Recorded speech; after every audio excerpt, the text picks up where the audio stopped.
Bismillahirrahmanirrahim. Assalamualaikum warahmatullahi wabarakatuh. Innal hamdalillah nahmaduhu wa nasta'inuhu wa nastaghfiruh wa na'udzu billahi min shururi anfusina wa min sayyiati a'malina. May yahdihillahu fala mudilla wa man yudlil fala hadiyalah. Wa asyhadu an la ilaha illallah wahdahu la syarika lah wa asyhadu anna Muhammadan abduhu wa rasuluhu la nabiyya ba'da wa ba'd. Ikhwani wa akhwati fillah, azzalallah wa iyyakum. Malam hari ini kita akan berbicara tentang salah satu tokoh dari tokoh-tokoh Islam yang hidup sezaman dengan Rasulullah sallallahu alaihi wasallam. Tokoh yang akan kita bicarakan adalah sahabat Nabi yang bernama Ubadah bin Samit radhiyallahu tabaraka wa ta'ala an. Ubadah bin Samit, beliau merupakan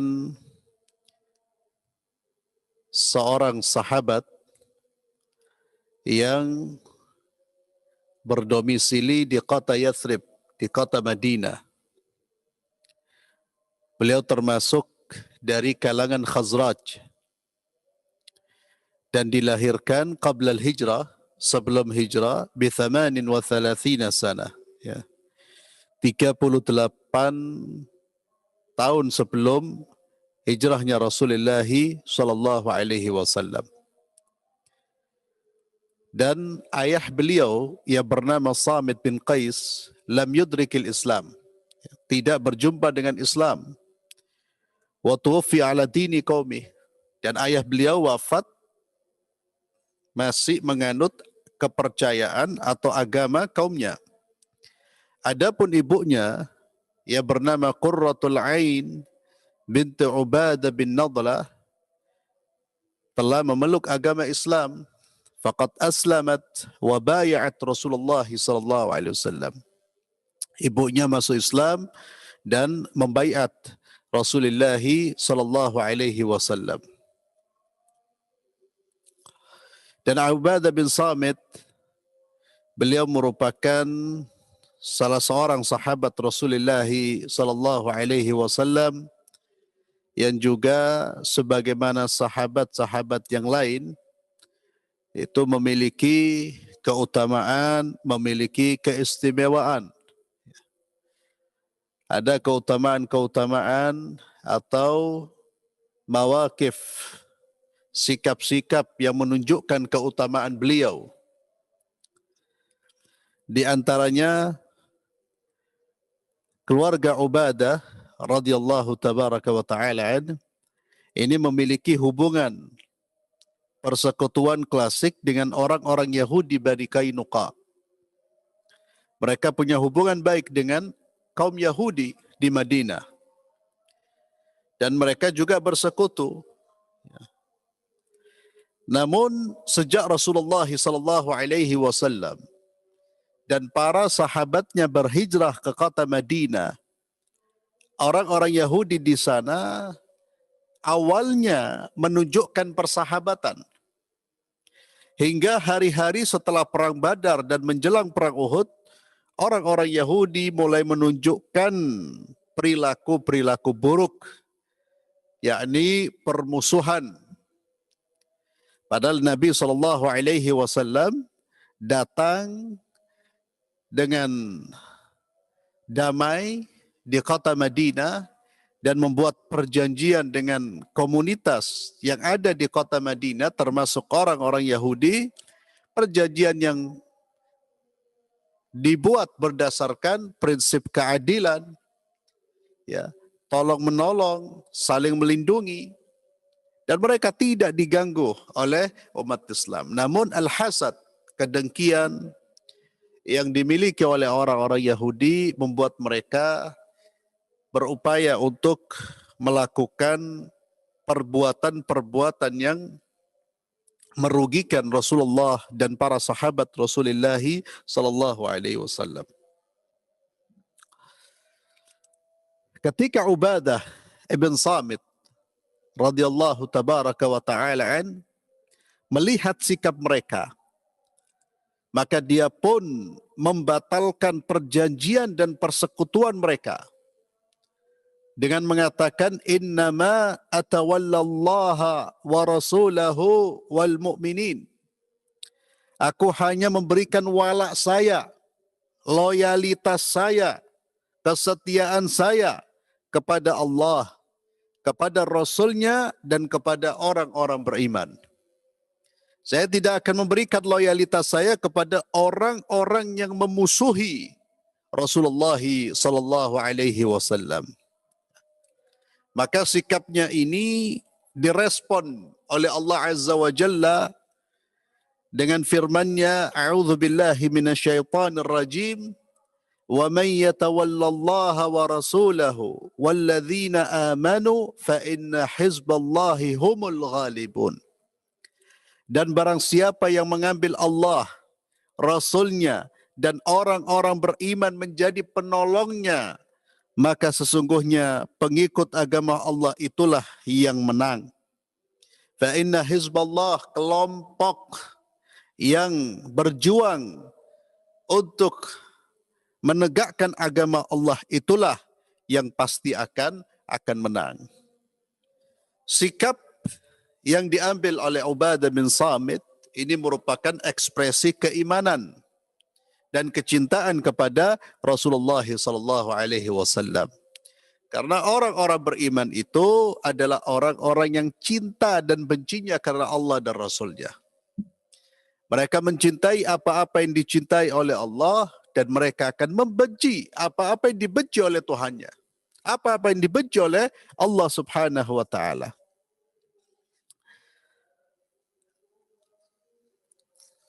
Ubadah bin Samit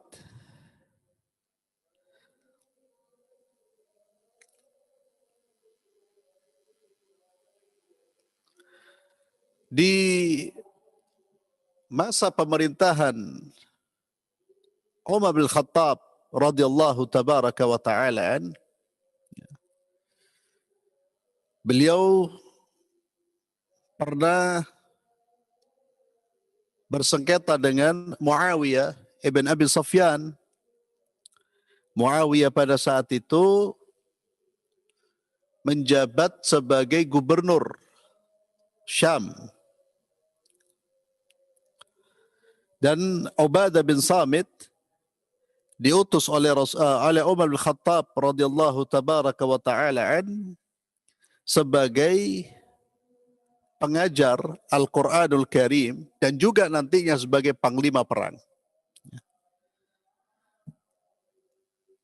Ubadah sebelumnya, ma'asyiral muslimin, ya, sebelum ditugaskan oleh Sayyidina Umar, beliau pernah ditugaskan oleh Rasulullah sallallahu alaihi wasallam untuk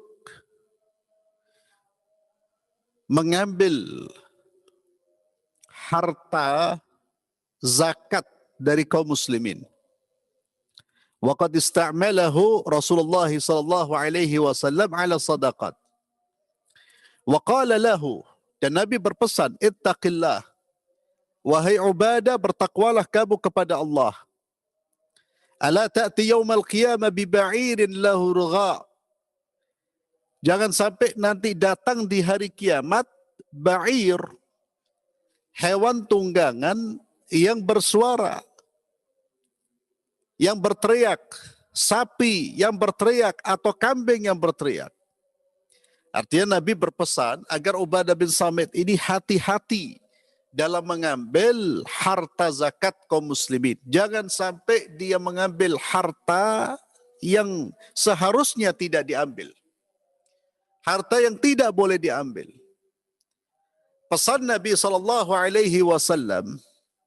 kepada Ubadah bin Samit dan diingatkan tentang tanggung jawab nanti di hari kiamat kelak, membuat Ubadah bin Samit tidak lagi berani untuk menjabat sebagai orang-orang yang berurusan dengan manusia.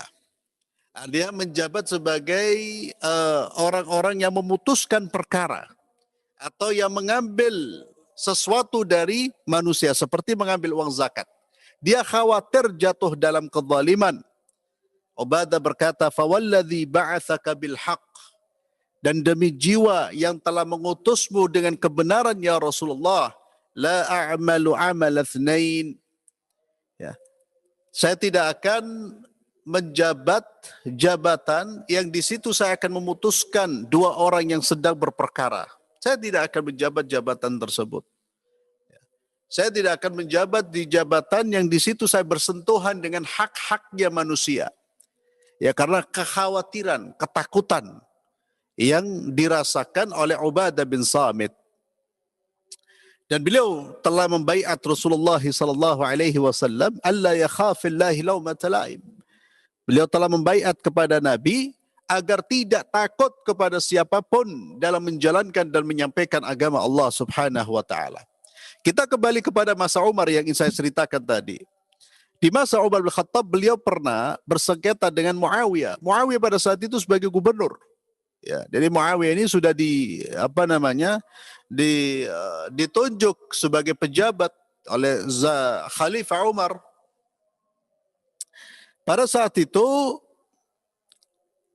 Muawiyah ibn Abi Sufyan itu menyuruh seseorang untuk menjual hasil dari ghanimah dalam bentuk aniyatu min fiddah, tempat atau bejana yang terbuat dari perak. Wallahu alam,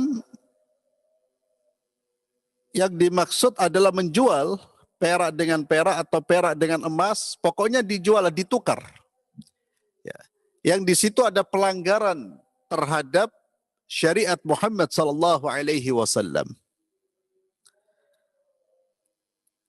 Maka Ubadah bin Samit sekalipun menghadapi seorang Muawiyah yang pada saat itu menjabat sebagai gubernur, beliau menegur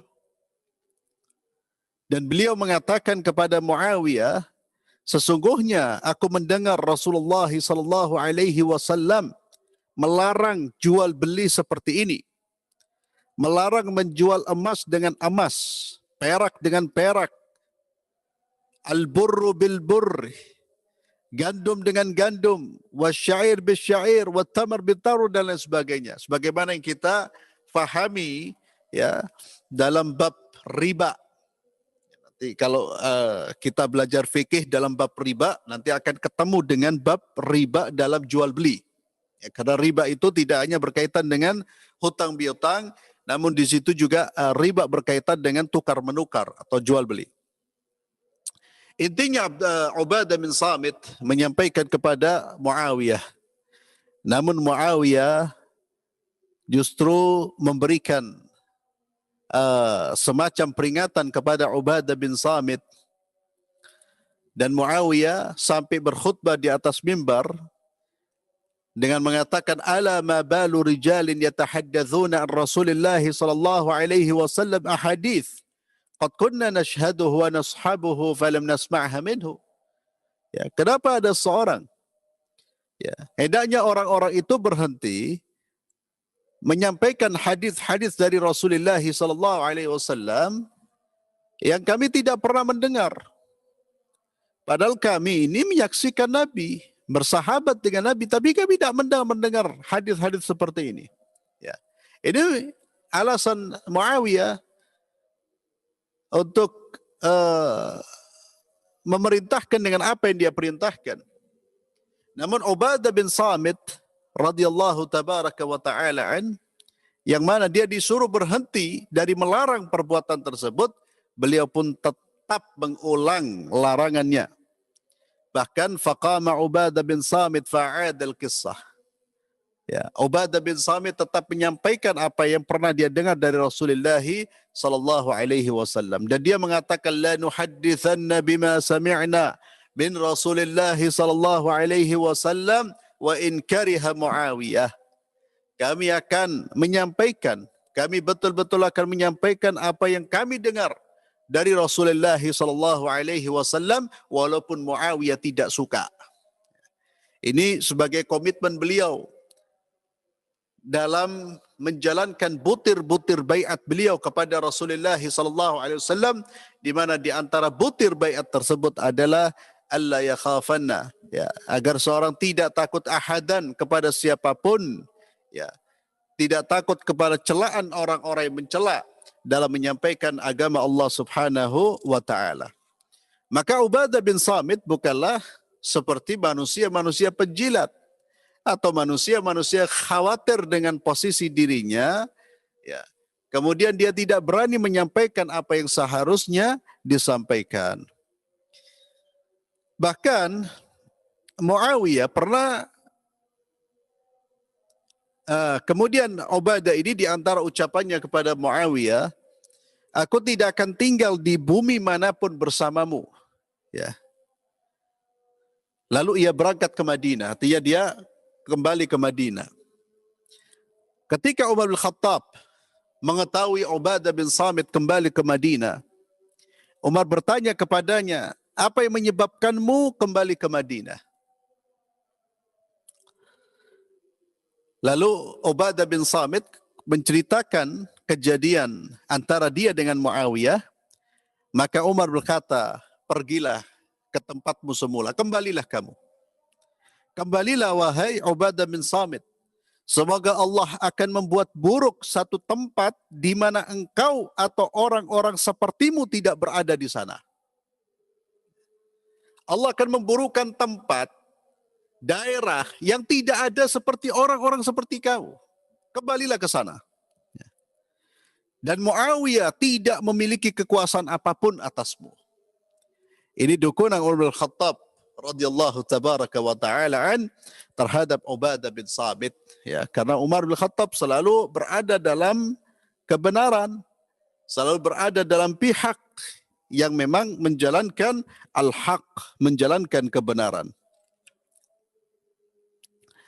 Dan Ubadah bin Samit radhiyallahu tabaraka wa ta'ala ya, seperti yang saya sampaikan, dia selalu menolak jabatan-jabatan, ya, mansib, kedudukan. Wa fi khilafati Amirul Mukminin, sampai pada khilafahnya, kepemimpinannya Umar bin Khattab, Umar bin Khattab pun tidak bisa memaksa dia untuk menjabat jabatan kecuali mengajarkan manusia agama Allah, mengajarkan manusia Al-Quran. Itu yang mau dilakukan oleh Ubadah bin Samit. Ketika ditawari jabatan ini, jabatan itu dia selalu menolak.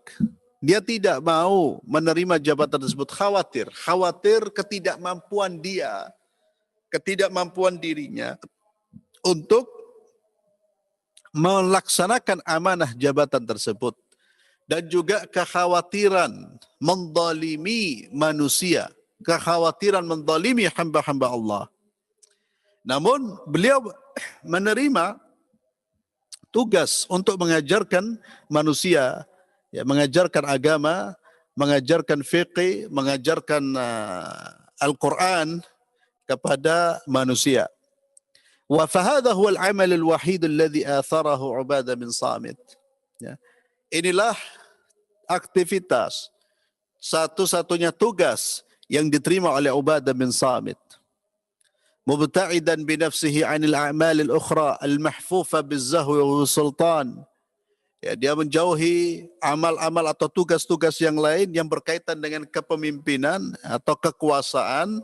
Ya, itu yang dihindari oleh Ubadah bin Samit.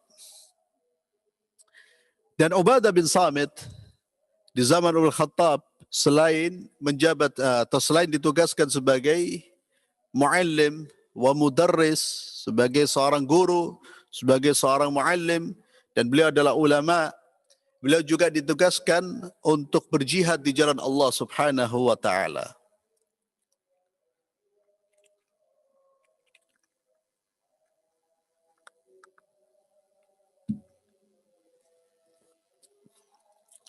Dalam catatan sejarah,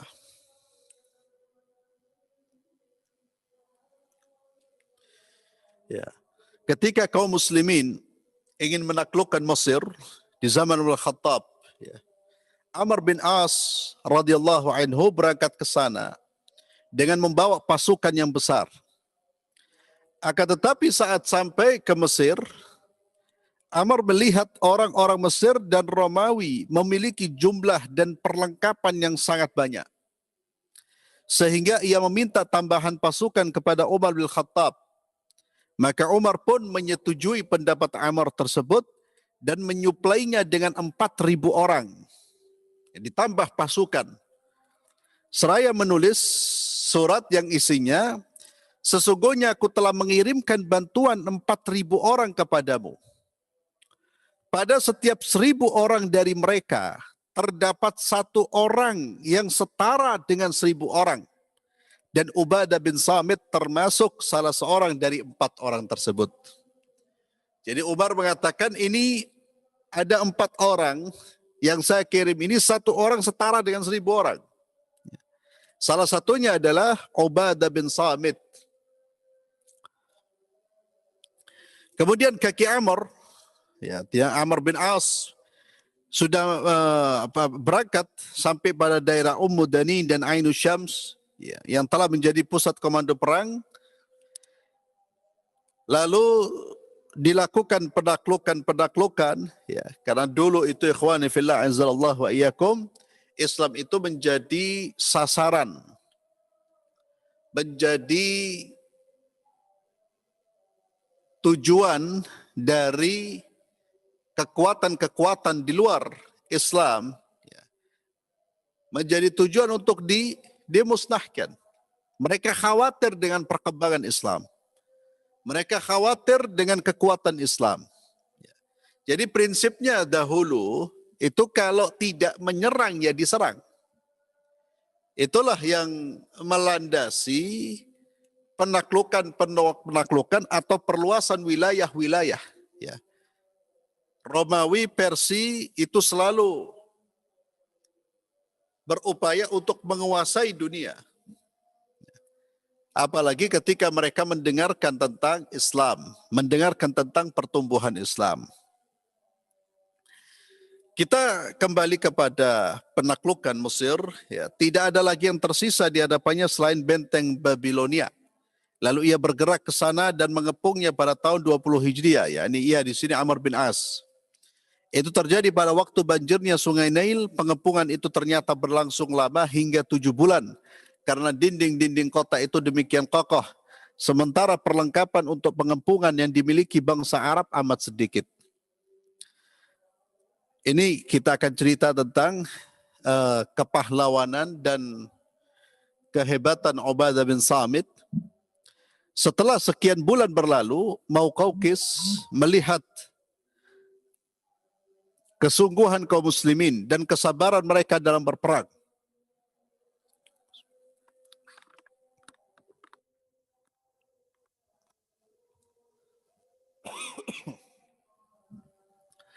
Muqawqis ini melihat ketabahan dan kesabaran umat Islam.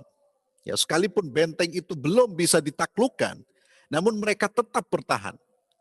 Sehingga dalam benak Muqawqis, ini kalau Muqawqis itu raja Mesir, ini kalau seandainya dibiarkan, ini mereka bisa menerobos, bisa masuk.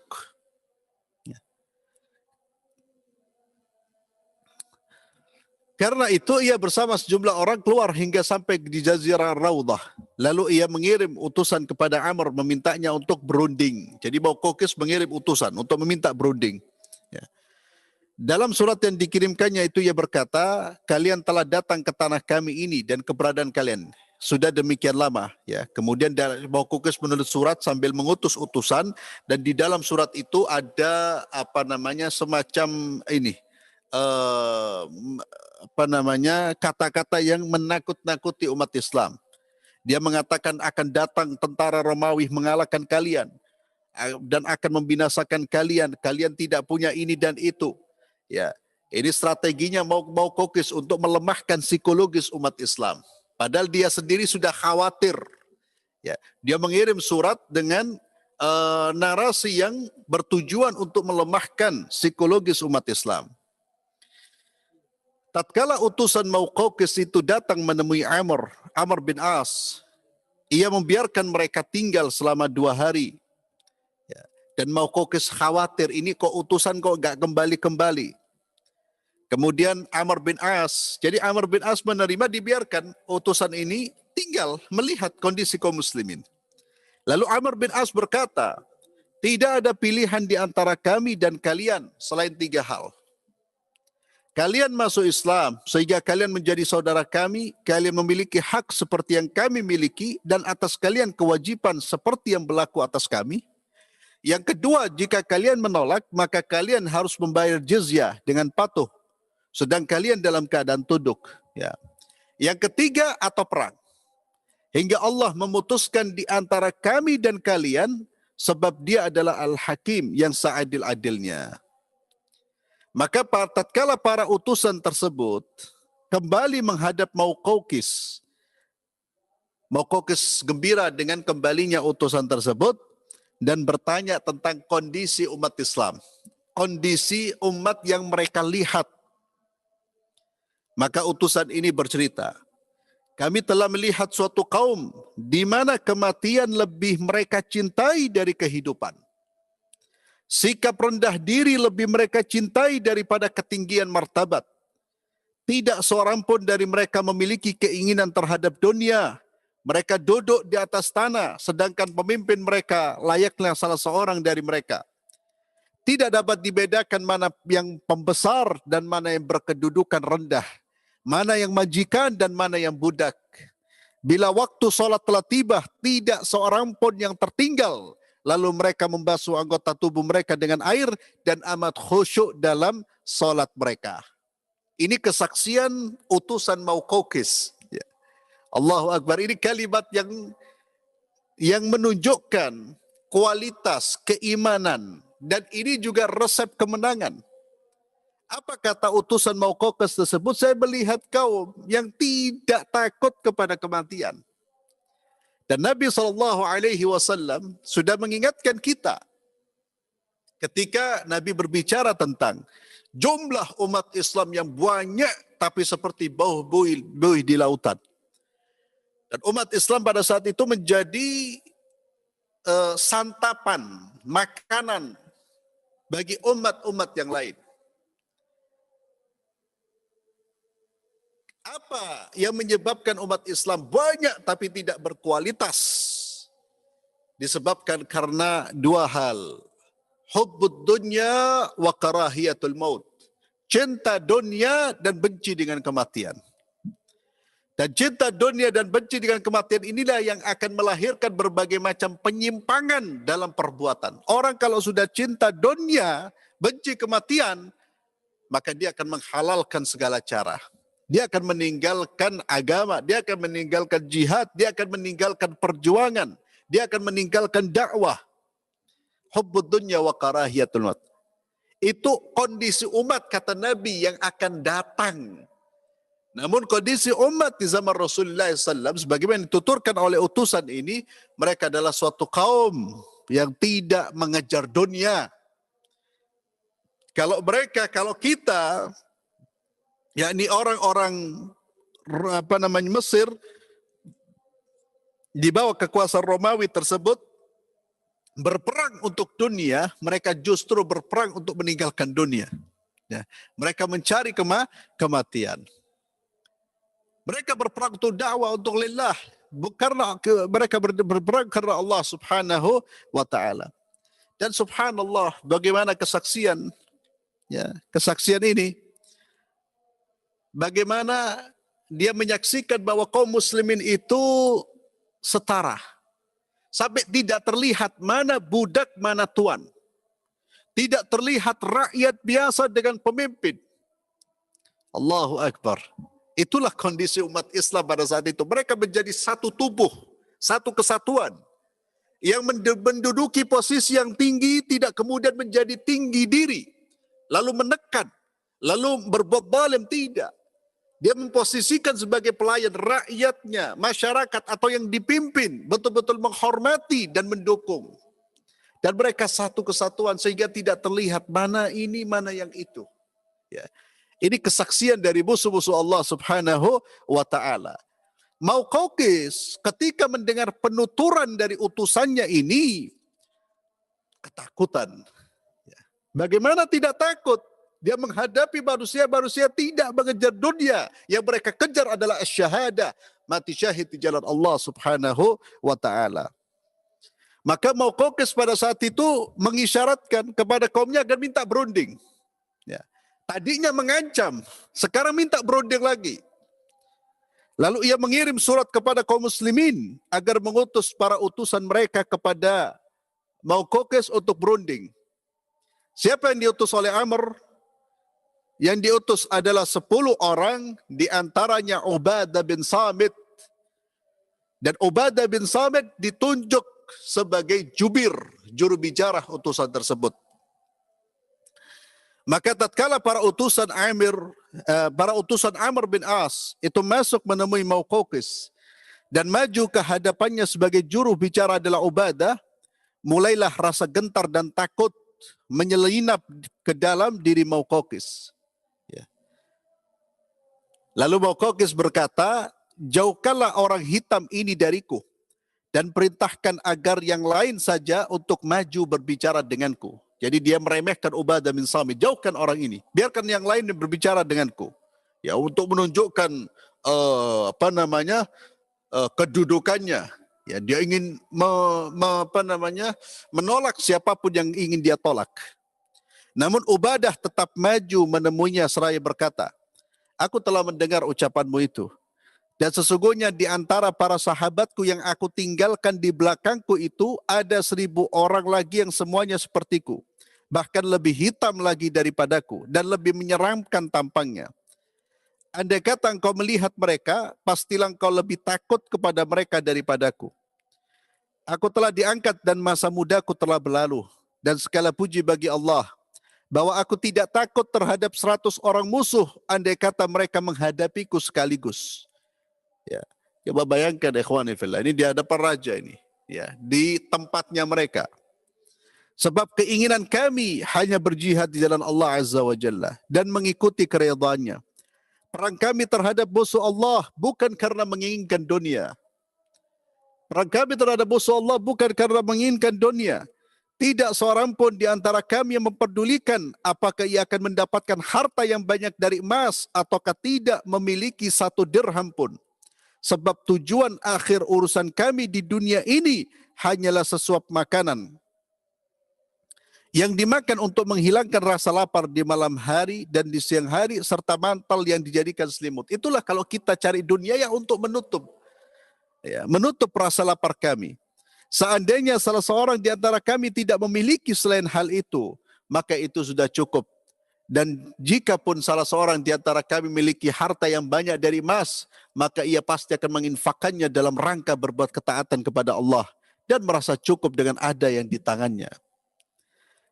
Tatkala Mauqawqis mendengar hal itu dari Ubadah bin Samit, berkatalah ia kepada orang-orang di sekelilingnya, apakah kalian pernah mendengar seperti ucapan lelaki ini?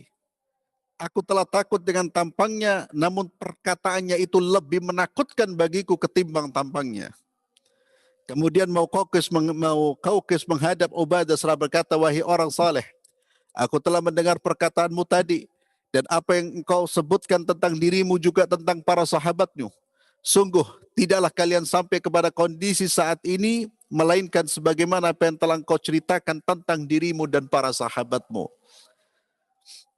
Kemudian ia berkata lagi, sementara segolongan pasukan Romawi telah bergerak menuju kita untuk memerangi kalian. Jumlah mereka tidak terhitung banyaknya.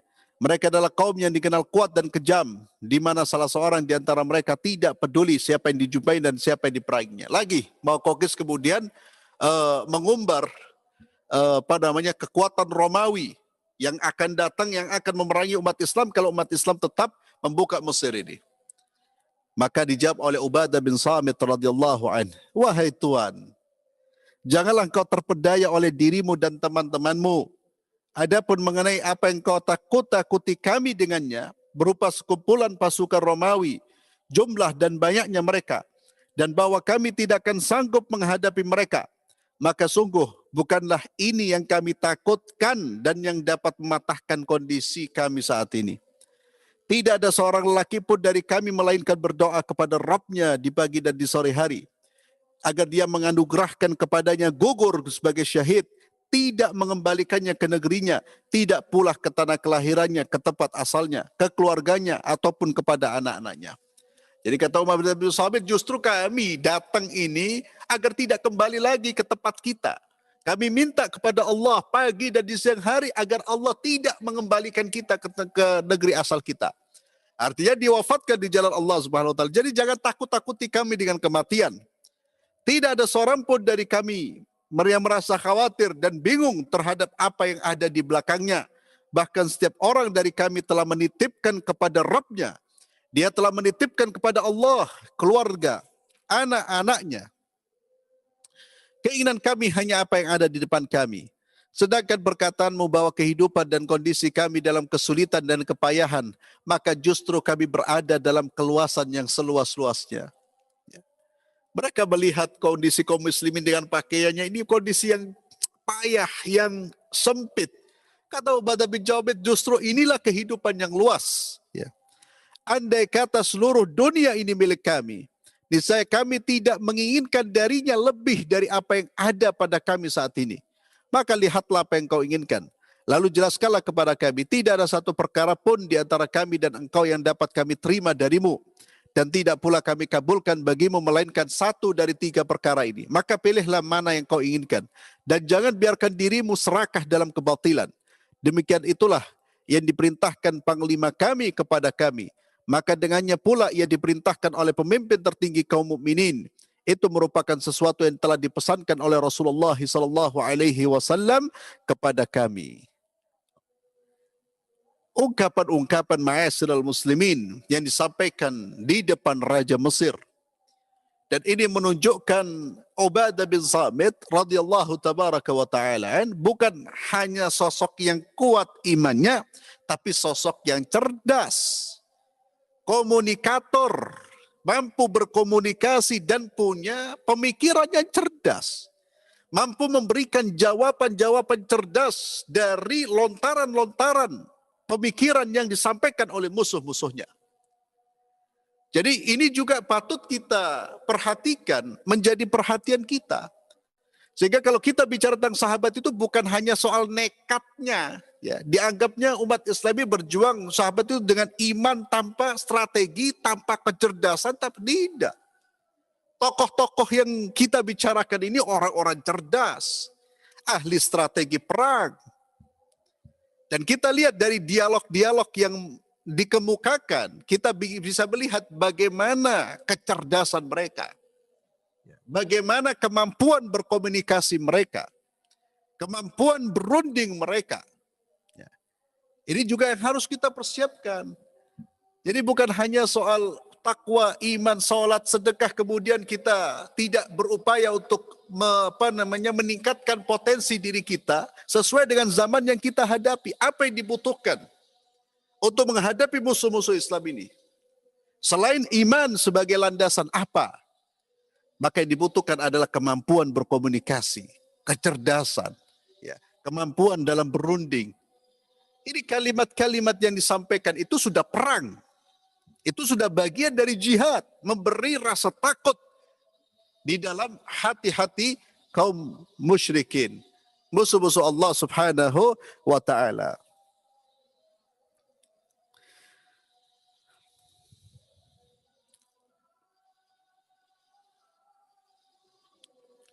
Kemudian selesailah sudah perutusan Ubadah bin Samit, lalu ia kembali menghadap Amr bin As, untuk mempersembahkan kepadanya kado penaklukan Mesir setelah berhasil menghancurkan psikologi sang pemimpin dan meluluh lantakkan bahu prajurit-prajuritnya.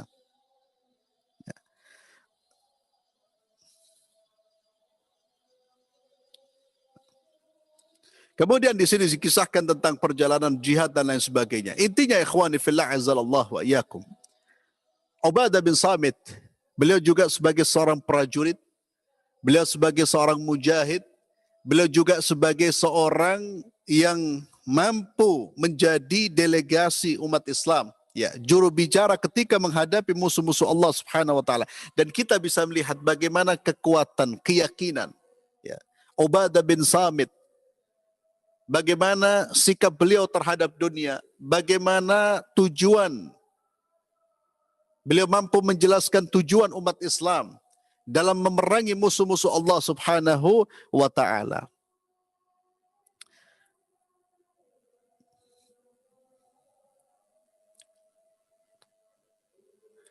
Di sinilah ma'asyiral muslimin, Ubadah bin Samit radhiyallahu tabaraka wa taala merupakan salah seorang sahabat yang sangat dicintai oleh Umar bin Khattab radhiyallahu tabaraka wa taala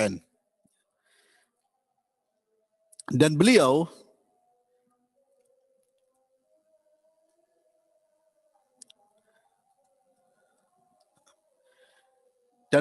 radhiyallahu tabaraka wa taala mengikuti peperangan-peperangan jihad fisabilillah dan sampai pada akhir hayat beliau atau di hari wafatnya beliau ya, disebutkan, diceritakan, lamma hadarati ibadatul wafah qala akhriju firashi ila sihan ya. Tatkala di hari kematian beliau mengatakan kepada keluarganya, akhriju firashi, keluarkan firash, yakni tempat tidurku ini di tengah rumah. Thumma qala ijma'u li mawaliya wa khadami wa jirani, panggil mantan-mantan budakku, panggil pelayan-pelayanku, panggil tetangga-tetanggaku, wa man kana yadkhul alayya, dan undang orang-orang yang pernah menemuiku. Maka dipanggil orang-orang itu. Kemudian Ubadah bin Samit mengatakan, inna yaumi hadha la arahu illa akhiru yaumin ya'ti alayya minad dunya. Kata beliau, sesungguhnya hariku ini adalah hari yang terakhir aku melihat dunia ini. Hari terakhir datangnya dunia kepadaku. Ini sudah perasaan ya, sudah ada intuisi bahwa dia akan meninggalkan dunia, dan pada saat itu memang kondisinya sudah kondisi yang sakit. Wa awwalu laila minal akhirah, dan malam ini mungkin malam saya berada di negeri akhirat. Wa inni la adri la'allahu qad farata minni ilaikum biyadi aw bilisani syai'. Coba perhatikan ikhwani fillah. Ya.